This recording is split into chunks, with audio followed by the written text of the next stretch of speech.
Olá, meus amigos, mais uma vez aqui na Casa Atmos, com muita alegria, para que possamos estudar e tentar, fazer uso de tudo aquilo que nós estudamos aqui. Bom, para começar, a página de hoje está no livro Ceifa de Luz, psicografia do nosso querido Chico, pelo Espírito Emmanuel. E o título é Ilumina onde estejas. Vós sois a luz do mundo, disse Jesus em Mateus capítulo 5, versículo 14. Observe em torno de ti a noite da culpa, as trevas da delinquência, as sombras da obsessão, o labirinto das provas, as furnas da indiferença, os cárceres do egoísmo, as rocas da ignorância, o nevoeiro da angústia, as nuvens do sofrimento, a neblina das lágrimas. Relaciona os recintos da vida em que as necessidades da alma nos obscurecem os caminhos e estende auxílio e compreensão, paz e esperança onde estiveres. Disse-nos o Cristo: sois a luz do mundo, e toda criatura que é fonte de luz, por ser em si uma fonte de amor.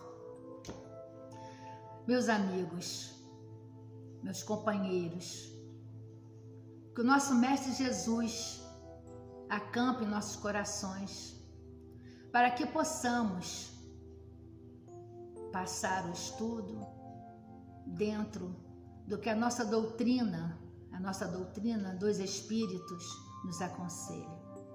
Que possamos sempre, Pai, estarmos dispostos a ouvir o que Tu tens a nos dizer, para que nosso coração se encha de alegria e que só assim caminharemos em direção à Tua luz.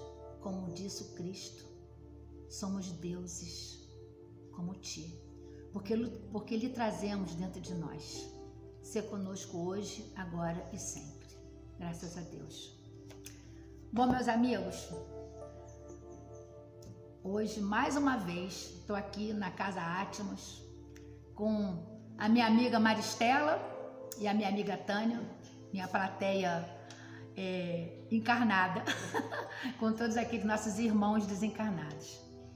Eu não posso deixar de falar que eu tenho uma certa dificuldade com essa coisa do virtual, mas eu estou me esforçando muito para ficar olhando para a câmera e tentar fazer de uma forma que eu consiga externar todo o carinho que eu tenho, não só pelas pessoas que eu sei que vão me ouvir, mas também pela doutrina.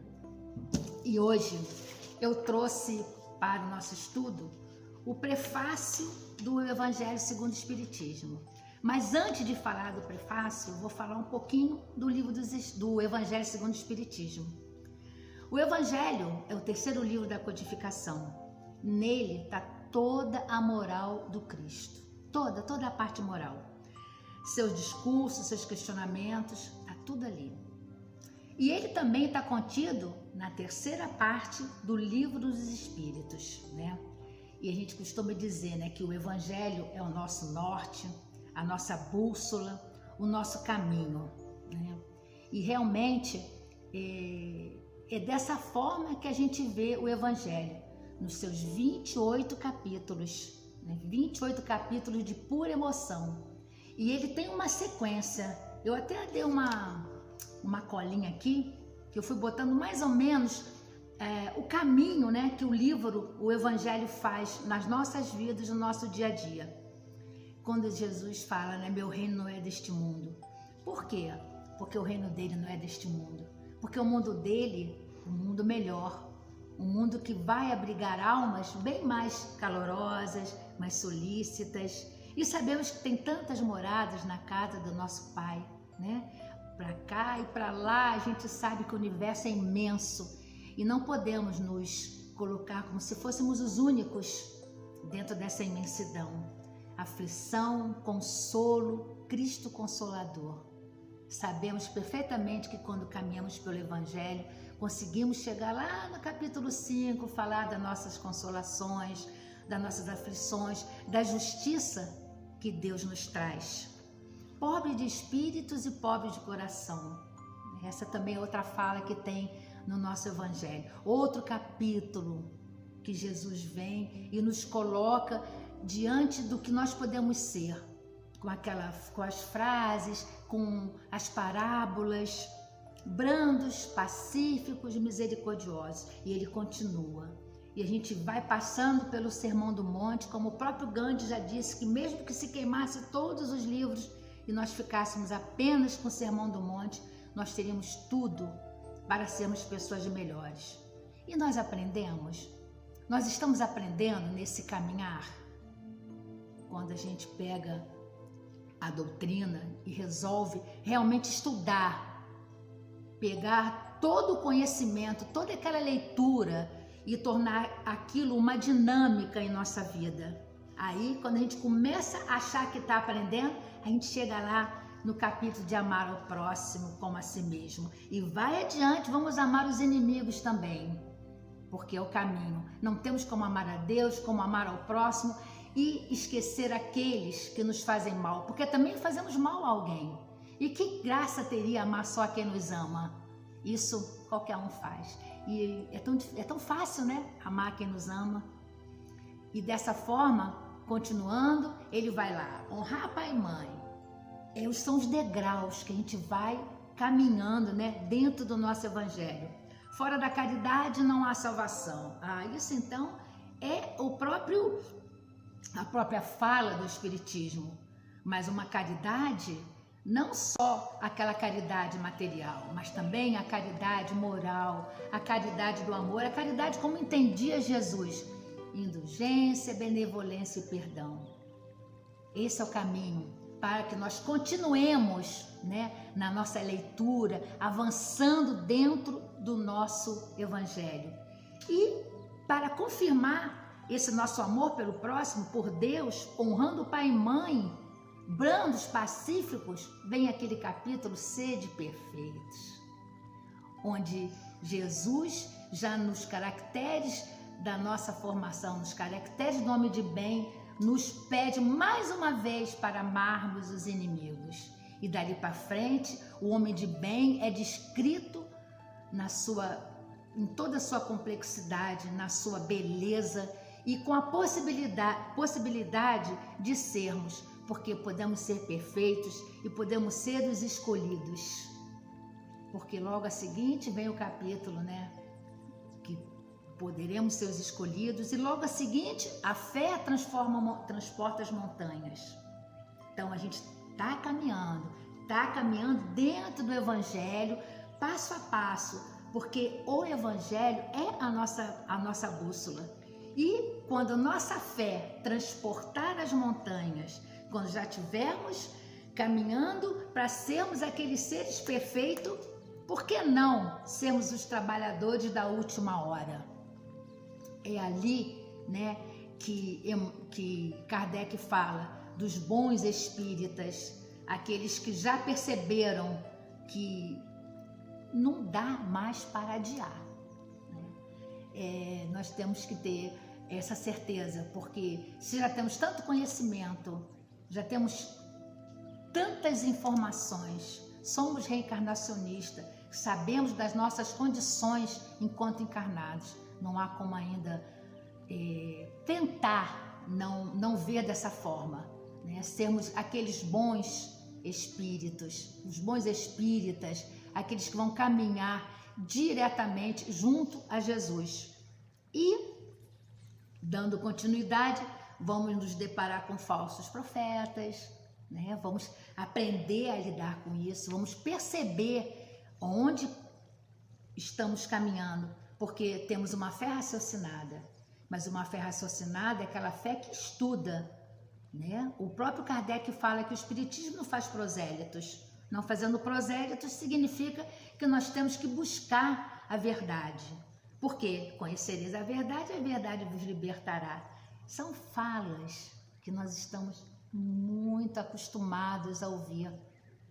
Mas até onde que nós vamos pegar todas essas falas e continuar colocando no que a gente faz no nosso dia a dia, né? Buscai e achareis, e logo em seguir, pedi e obtereis, né? Esse é o passo a passo do Evangelho. e no final uma coletânea de prece.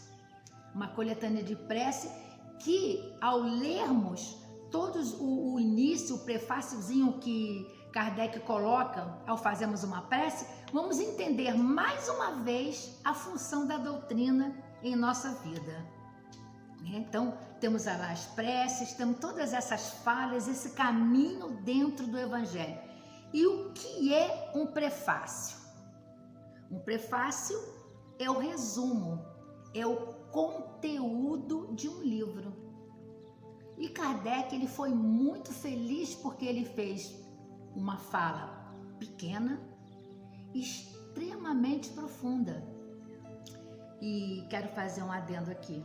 Na realidade, quando eu li o prefácio, eu já li diversas vezes e cada vez que eu leio, parece que eu percebo uma vírgula, eu percebo uma linha invisível, mas uma linha que toca o meu coração. E, de repente, né, nesse estudo, pode ser que eu passe muito mais uma forma romantizada do que eu entendo do prefácio, do que eu vejo que o prefácio está me dizendo. Mas com certeza não vou fugir do que a doutrina propõe. Então eu peguei o prefácio e fiz umas colocações, porque agora nós vamos justamente passear pelo prefácio do Livro dos Espíritos, me desculpem, do Evangelho, né? Bom, ele começa assim: os Espíritos do Senhor, que são as virtudes do céu, como um imenso exército que se movimenta. Aqui, na mesma hora que eu li isso aqui, eu me lembrei de um conto do livro Boa Nova, Os 500 da Galileia. Na mesma hora eu me lembrei, porque tem uma passagem que Jesus já tinha desencarnado, já tinha para mais de 40 dias, e alguns dos seus discípulos, dos seus apóstolos, sentiram uma saudade imensa do Mestre, mas uma saudade imensa, e que parece que por intuição eles se reuniram no mesmo local onde Jesus fazia as suas falas, inclusive o Sermão da Montanha, né?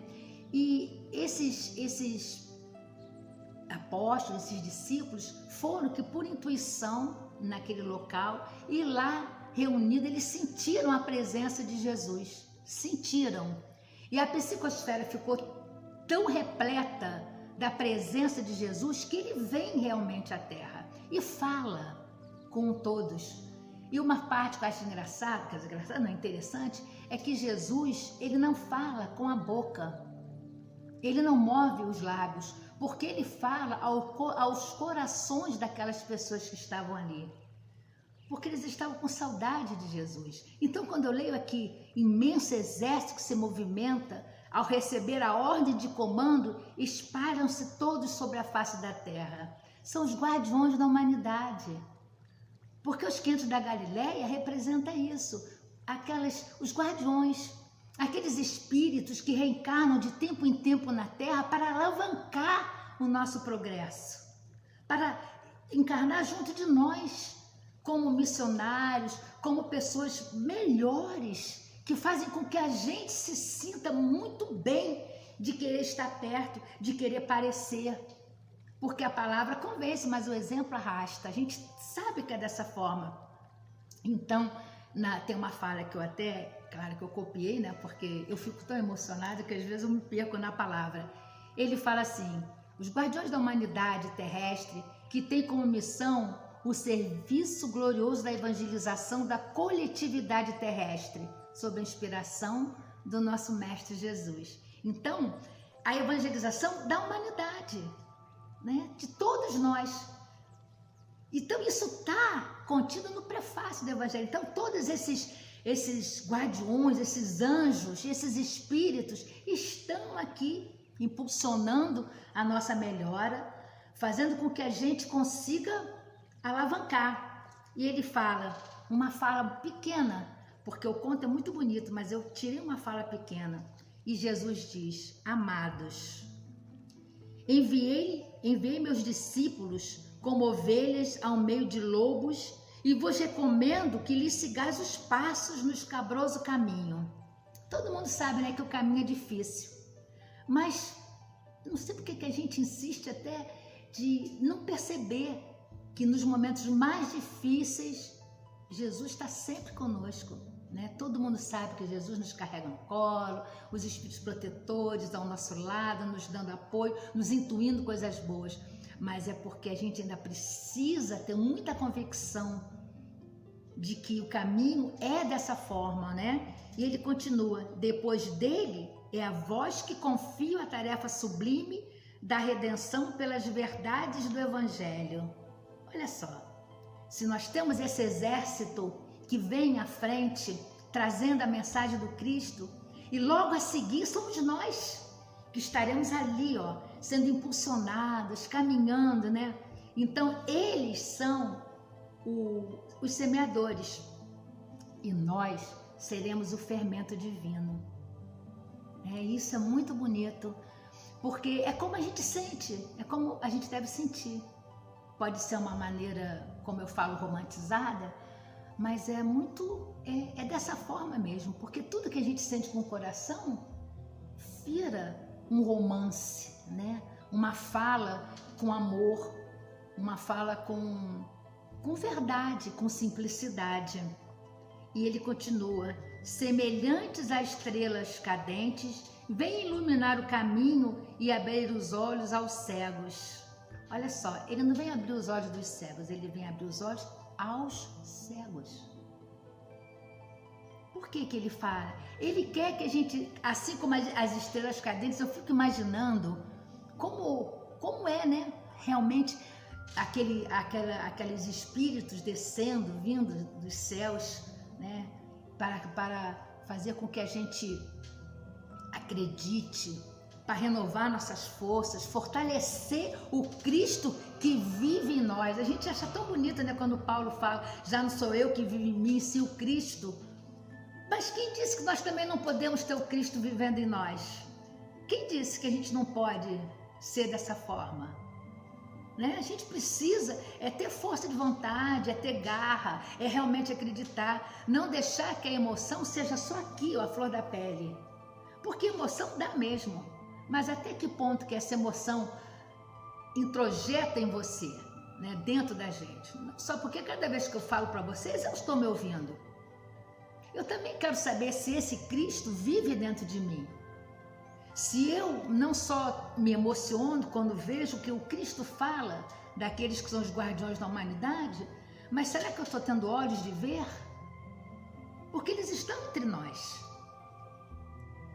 Toda hora a gente sabe, né? O Cristo, isso é uma fala também que eu já ouvi, eu estou sempre repetindo, que ele está na porta de todos os templos, de todas as casas espíritas, de Umbanda, evangélicos, católicos. E ele fica na porta perguntando para a gente: o que buscai? O que nós estamos buscando? Né? Então, quando a gente pega o Evangelho, quando a gente lê aqui o prefácio, né, que a gente que nós estamos sendo blindados com uma pleiade de espíritos de luz que vêm e ficam esperando o nosso movimento. Porque tudo é uma via de mão dupla. E quando ele vem aqui falar de abrir os olhos aos cegos, ele fala daqueles que não conseguem ver com o coração. Porque na época de Jesus tinha muito cego, cego mesmo, cego que não enxergava. Mas no nosso caso não. No nosso caso a gente enxerga, mas a gente não vê. Muitas das vezes a gente não vê, por vários motivos. Né? É uma questão de foro íntimo, da gente buscar dentro da gente. Até porque, quando a gente começa a ver o trabalho do Mestre dentro de nós, fica difícil, porque nós acabamos caminhando, às vezes até contra nós mesmos, porque temos que trabalhar nossas imperfeições, nossas indiferenças, e a gente fica acomodado naquilo. E às vezes é difícil, a gente parece que se arrasta para caminhar, né? Mas então ele vem abrir os olhos aos cegos, aquelas pessoas que não conseguem ver com o coração. Porque é a maneira como nós temos que ver. Olhar com os olhos do coração, né? Porque a gente tem até, eu às vezes fico pensando que como nós somos um espírito num corpo de carne, né? Eu fico imaginando que nós podíamos estar assim dentro de uma casa, olhando por uma janela. Então, o corpo é a nossa casa e nós estamos em espírito olhando por uma janela. Será que não tem um vidro embaçando esse nosso olhar? Será que não é isso? Será que a gente está deixando de ver o que a gente precisa ver?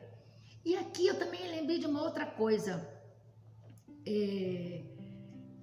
Que tipo de solo nós somos, né? Porque dentro do Evangelho nós vamos ver a parábola, né, que fala daquela semente que caiu no solo pedregoso, no solo espinhento. Então, que tipo de solo que nós somos? Porque Jesus manda o exército dele a nos procurar, a nos convocar. E aí, gente, vamos embora. Vocês estão lendo o Evangelho? Vocês estão gostando?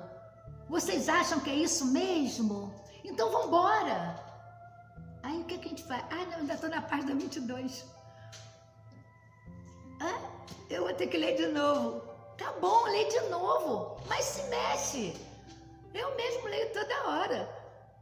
Para preparar esse estudo aqui, que foi a Maristela que me pediu, eu já acho que eu li esse prefácio 540 vezes. E cada vez que leio, eu acho que tem tanta coisa que eu podia tirar. Mas enfim, que tipo de solo que nós somos? O Senhor, né, o Mestre, Ele quer que nós sejamos os solos férteis. Então Ele manda a turma dele. E Ele confia na gente. Para você ver, Ele confia na gente. A gente não confia nele. É que nem aquela fala que diz, Deus é fiel. Ele é, claro que Ele é. E nós? Nós somos fiéis? Somos. Claro que a gente é, né? Também não quero que a gente saia daqui pesado. Pelo contrário, eu quero que a gente saia feliz para poder perceber esses emissários de Jesus no nosso caminho, né? E ele continua. Eu vos digo em verdade que são chegados tempos em que todas as coisas devem ser restabelecidas no seu verdadeiro sentido. E, gente, chegou. Chegados tempos que devem ser estabelecidas as coisas no seu verdadeiro sentido. A doutrina espírita não é a terceira revelação? Naquele tempo ninguém sabia de nada, porque não era possível, nós não tínhamos ainda o amadurecimento espiritual para ouvir. Agora acabou, chegou o tempo, agora tudo vai ser estabelecido, todas as coisas vão ter que ter o seu caminho real. E aí? Onde é que nós estamos? Né? Ele fala, eu vos digo, em verdade, que são chegados tempos em que todas as coisas devem ser restabelecidas no seu verdadeiro sentido, para dissipar as trevas, confundir os orgulhosos e glorificar os justos. Na própria página, né, a gente leu, brilhai a vossa luz, vós seus deuses, né? Isso é tão bonito. Então, quando ele fala de dissipar as trevas, é porque nós precisamos tirar aquele véu, né, que a gente insiste em colocar na nossa frente e não ver. E sem esquecer, gente, que quando a gente abre uma janela, né, que estiver tudo escuro, se você abrir uma janela, o que acontece? Não é a luz que entra? Então não tem treva certa contra a luz, gente. Não sei por que a gente não... A gente sabe tanta coisa, mas é tão difícil de captar, né?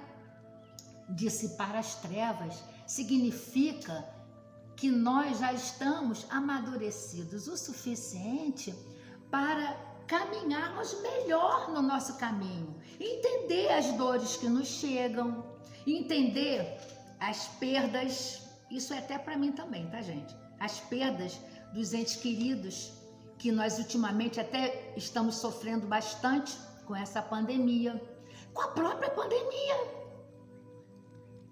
Tudo é um aprendizado. Para a gente que está estudando, é tudo um aprendizado. Para nós que somos reencarnacionistas, que já estivemos aqui antes, que já sabemos como é que é o mecanismo de tudo que acontece. Então, Como é que a gente vai dissipar essas trevas? Como é que Jesus vai conseguir restabelecer as coisas no seu sentido real se nós, que somos os discípulos, os apóstolos, as cartas vivas, eu já não sei nem mais qual o nome que a gente vai dar, não pegamos na charrua, né? O nome certo? Pegamos na charrua e vamos caminhar o nosso arado, trabalhar o nosso solo. Não somos centelhas divinas? Deus não está dentro de nós? Não está ali na nossa consciência? Não é Ele, né? Não é Ele que comanda a nossa fala? Isso quando a gente permite, né? Porque muitas vezes ele está falando e a gente insiste em tomar o caminho do lado. Por quê? Porque ele também quer confundir os orgulhosos. E quem são os orgulhosos? São os donos da verdade. E só existe uma verdade, que é a verdade do Mestre Jesus. Olha, mesmo que a gente pegue toda a codificação e a gente queira discutir a reencarnação, fluido cósmico, a obsessão, a gente pode discutir, a gente sabe que a doutrina espírita é uma doutrina, vamos dizer assim, aberta, porque ela também fecha com a ciência, então tantas coisas ainda estão caminhando, mas tem uma parte que a gente não pode discutir, que é a parte moral do Cristo. Porque Cristo já vem falando essas coisas há mais de 2000 anos. Por mais que a gente descubra vacinas, a gente vai à Lua, a gente sabe que tem água em Marte, mas amar ao próximo, amar a Deus, não mudou. Então, a moral do Cristo é a mesma. Essa a gente não discute, essa a gente tem que vivenciar. Isso que a gente precisa ter no nosso pensamento. Então, confundir os orgulhosos e glorificar os justos é justamente isso. É que a gente saia dessa nossa posição, muitas vezes, de bater o pé numa determinada visão, num determinado posicionamento, sem dar chance para que essa visão do que é realmente o Evangelho, do que o Evangelho faz em nós, possa fluir. Eu tô aqui me lembrando de uma fala que diz que quando a pessoa quando ela é boa mesmo, porque tem gente que é bom, né? Tem gente que é bom.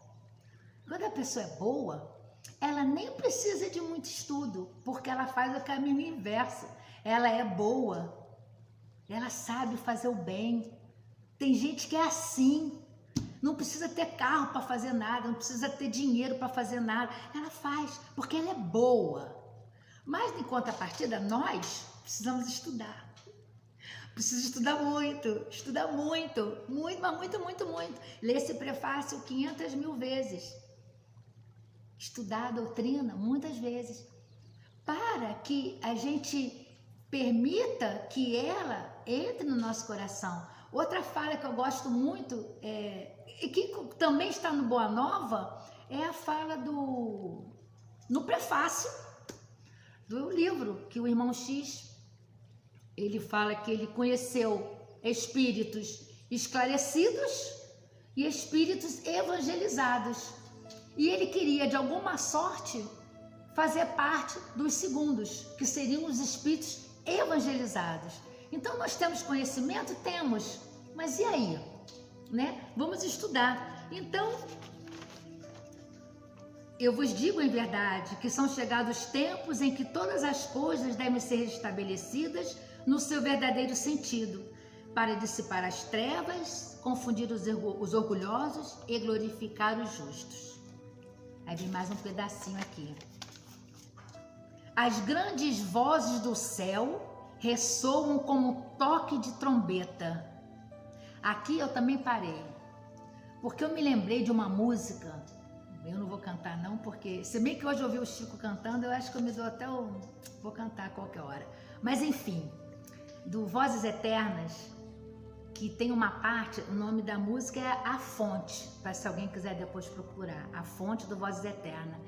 vozes eternas, que ele diz: de onde vêm as vozes que me fazem crer no que não posso ver. Gente, eu acho isso tão bonito. De onde vêm as vozes que me fazem crer no que não posso ver. Que vozes são essas? São eles, os espíritos de luz, os espíritos bons, os espíritos elevados, os superiores. Olha quanto nome que a gente pode dar, né? Os verdadeiros espíritas, que nós temos muitas pessoas que nos seus estudos, nas suas palestras, falam ao nosso coração. Nós temos tantos amigos atualmente fazendo vários estudos, né, para poder dividir, né, um pouquinho, né, do que a gente pensa que sabe. Porque no fundo, quanto mais a gente estuda, menos a gente sabe. Então as grandes vozes do céu ressoam como um toque de trombeta e os coros dos anjos se reúnem. Olha, né? Os coros dos anjos se reúnem. Por quê? Porque é uma festa. É uma festa quando a gente se permite ouvir essas vozes que fazem a gente crer no que a gente não pode ver. Mas é a intuição, né? Aquela voz que fala dentro do coração. Porque se nós somos influenciados por aqueles companheiros que sintonizam conosco, olha só que coisa interessante. Que tal ficarmos sintonizados sempre com coisas boas? Sempre com palavras boas, sempre com músicas boas, com amigos bons, mas sempre perdoando aqueles outros, tá, gente? Porque não pode esquecer disso. Não adianta ficar só querendo a parte boa, né? A gente tem que saber conviver até para que a gente sirva de exemplo, se é que a gente consegue, né? Mas uma hora nós seremos exemplos, sim, né? Nós estamos trabalhando para isso. E ele fala: homens, nós vos convidamos ao divino concerto. Então imagina, nós estamos sendo convidados para fazer parte desse coro com os anjos. Se não for cantando, o que não vai ser o meu caso, vai ser trabalhando. Porque é isso, gente. Esse é que é o caminho, né? Trabalhando. Homens, nós vos convidamos ao divino concerto. Por quê? Concerto. Porque Deus nos quer junto dele. É essa a proposta, gente. Nós estamos aqui no mundo de provas e expiações. Por quê? Porque a gente já fez umas coisinhas, né? Escolhemos alguns caminhos errados, porque graças a Deus temos o livre-arbítrio e em função disso estamos aqui de novo. Mas sabe por quê? Não só pela misericórdia divina, mas porque quando estamos fora do corpo físico, a gente sabe quem a gente é, ou melhor, o que nós somos, porque nós somos muitas. Eu hoje estou Rosângela, mas sabe-se lá o que eu já não fui. Mas de qualquer maneira, por esse conhecimento, por essa trajetória pretérita que nós temos, nós pedimos ao Pai para estarmos aqui. E Ele perdoa e fala: não, Rosângela, tá certo, você fez aquelas coisinhas erradas, mas você vai reencarnar e você vai ser convidada a fazer parte do coro dos anjos. Você vai estar comigo, conosco, estamos juntos. Vós sois Deus, brilhai a vossa luz. Amai com toda a força, vós sois o sal da terra, vós sois a luz do mundo. Gente, olha quanto elogio para nós. Que vossas mãos tomem a lira, que vossas vozes se unam e no hino sagrado se estendam e vibrem de um extremo do universo ao outro. Olha, não é aqui paradinho. Lembra de muitas moradas na casa do meu pai? Então por que se estendam pelo universo? Porque tem muita morada na casa do meu pai. Nós não somos limitados aqui, planeta Terra, ele é desse tamaninho. Aí começa a comparar com uma porção de coisas, daqui a pouco nem tem mais, né? Isso que é importante. Então ele pede, vou voltar aqui na minha folhinha. Homens, nós vos convidamos ao divino concerto, que vossas mãos tomem a lira. Lembra que nós falamos dos trabalhadores da última hora, né? Que nós nos colocamos como trabalhadores da última hora, e tá lá, Kardec fala que somos os trabalhadores da última hora porque somos recalcitrantes no erro. Essa parte a gente pula, né? Mas tudo bem. Mas tá lá. Tá no capítulo. Então, se somos os trabalhadores da última hora, se queremos realmente ser esses trabalhadores, temos que pegar, né? Unir as nossas vozes, né? E estender e vibrar isso para todo o universo. E trabalhar.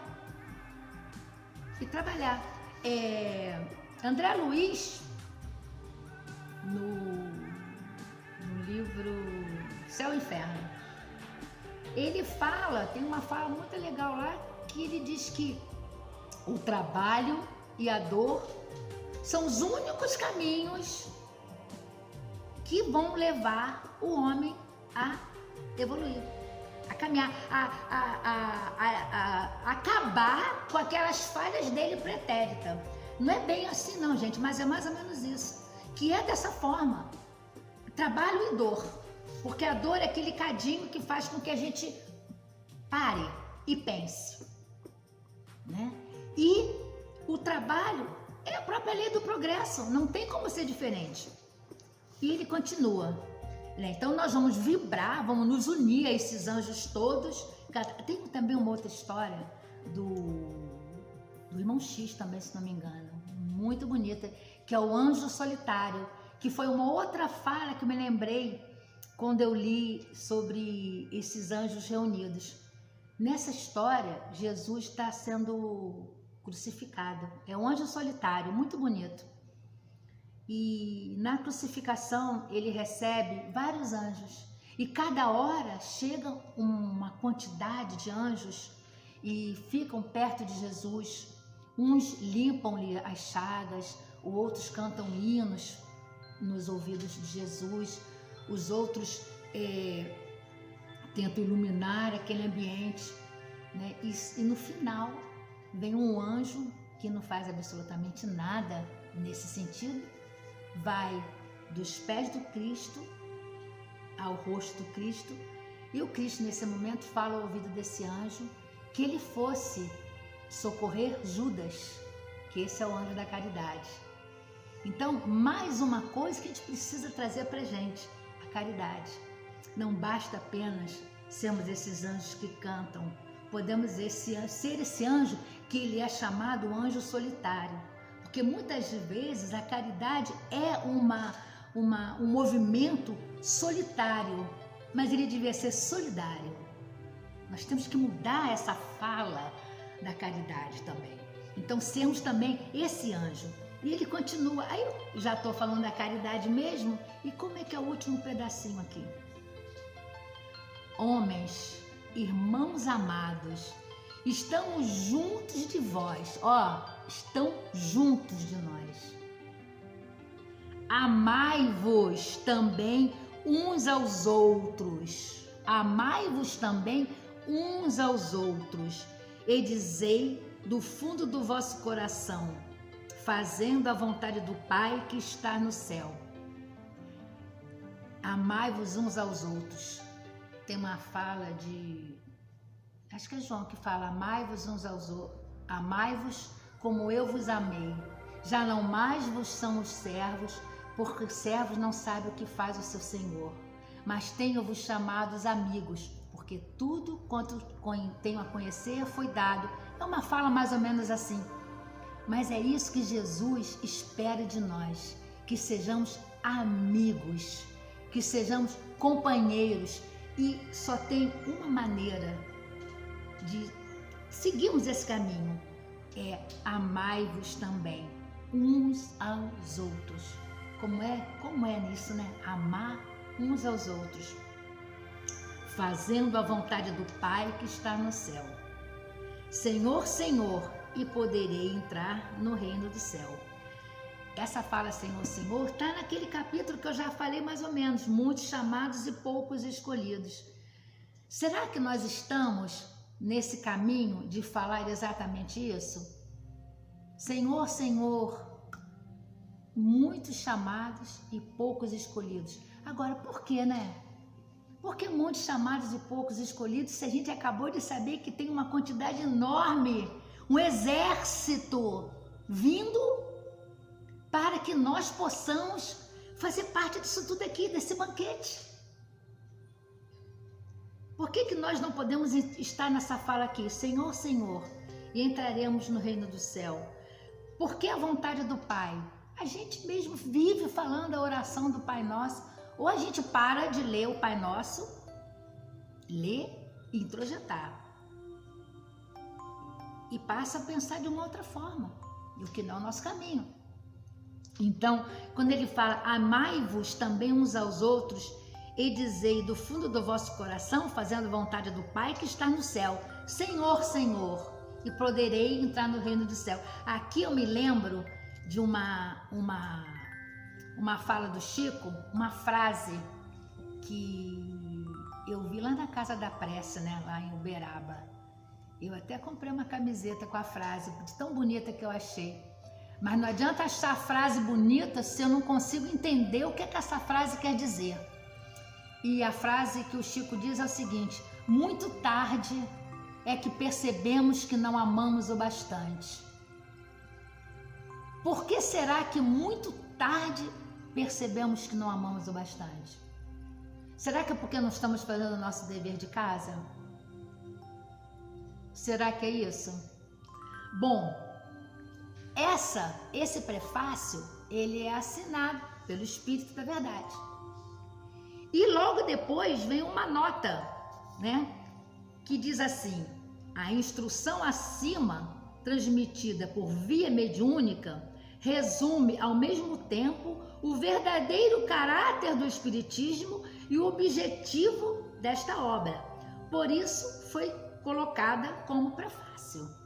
Então, esse prefácio, ele resume o verdadeiro caráter do Espiritismo e o objetivo da obra. Agora, qual é mesmo o verdadeiro caráter do Espiritismo? Qual será o objetivo desta obra? Será que a gente está firme? Aí eu peguei aqui, para nós não termos como fugir, no livro Obras Póstumas, no capítulo Credo Espírita, esclarece plenamente a finalidade e o objetivo da doutrina. Agora eu vou ler o que está escrito em Obras Póstumas como objetivo e finalidade do Espiritismo. Porque se eu fosse falar o que eu acho, de repente ficava muito fácil, né? Porque eu ia tornar as coisas mais fáceis. Mas vamos lá. Ministrando a prova material da existência e da imortalidade da alma, iniciando-nos nos mistérios do nascimento. Desculpa, gente, eu pulei uma linha aqui, tá? Desculpa. Esclarece plenamente a finalidade e objetivo da doutrina, ministrando a prova material da existência e da imortalidade da alma, iniciando-nos nos mistérios do nascimento, da morte, da vida futura, da vida universal, tornando-nos palpáveis as inevitáveis consequências do bem e do mal. A doutrina espírita, melhor do que qualquer outra, põe em relevo a necessidade da melhora individual. Por meio dela, sabe o homem de onde vem, para onde vai, por que está na terra. O bem tem um objetivo, uma utilidade prática. Não se limita a preparar o homem para o futuro, forma-o também para o presente, para a sociedade. Melhorando-se moralmente, os homens prepararão na terra o reino da paz e da fraternidade. Então, objetivo, finalidade do Espiritismo. A nossa evolução moral. Temos que nos melhorar moralmente. Já sabemos tantas coisas, já sabemos de tantas falas, já decoramos tantas coisas, sabemos que o plantio é livre, a colheita é obrigatória, trabalhamos em cima da lei de causa e efeito. Então, meus amigos, a finalidade do evangelho que nós chamamos de bússola é esse mesmo, é a bússola. Mas que a gente consiga não só ler, mas entender, repetir quantas vezes forem necessárias, até porque nós somos espíritos eternos. Nós vamos viver muitas e muitas e muitas existências. Podemos ler o livro dos espíritos, o livro dos médiuns, todos eles muitas vezes. Então, eu sei que eu já estou acabando, eu quero ler agora, direto, o prefácio, para que a gente caminhe com Jesus. Isso se não chorar, né? Bom, prefácio. Os Espíritos do Senhor, que são as virtudes do céu, como um imenso exército que se movimenta, ao receber a ordem de comando, espalham-se sobre toda a face da terra, semelhantes a estrelas cadentes do iluminar o caminho e abrir os olhos aos cegos. Eu vos digo em verdade que são chegados tempos em que todas as coisas devem ser restabelecidas no seu verdadeiro sentido, para dissipar as trevas, confundir os orgulhosos e glorificar os justos. As grandes vozes do céu ressoam como um toque de trombeta, e os coros dos anjos se reúnem. Homens, nós vos convidamos ao divino concerto, que vossas mãos tomem a lira, que vossas vozes se unam e, num hino sagrado, se estendam e vibrem de um extremo do universo ao outro. Homens, irmãos amados, estamos juntos de vós.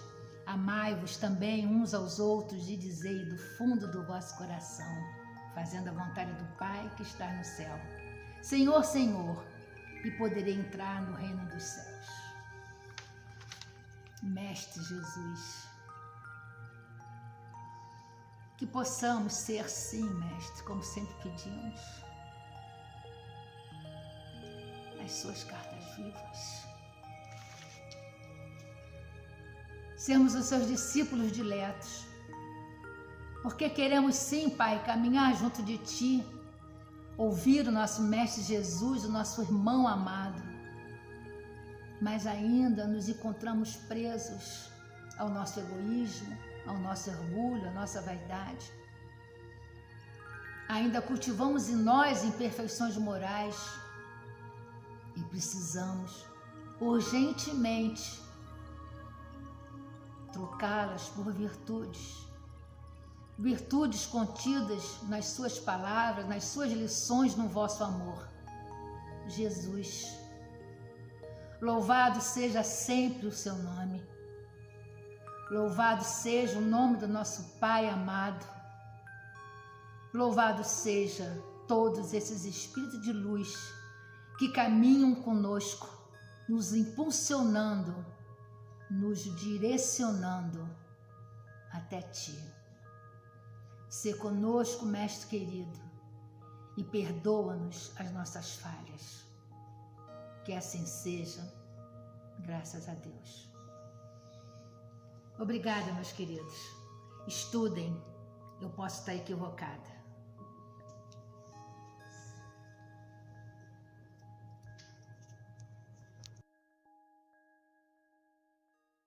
Passe a transfusão de energia,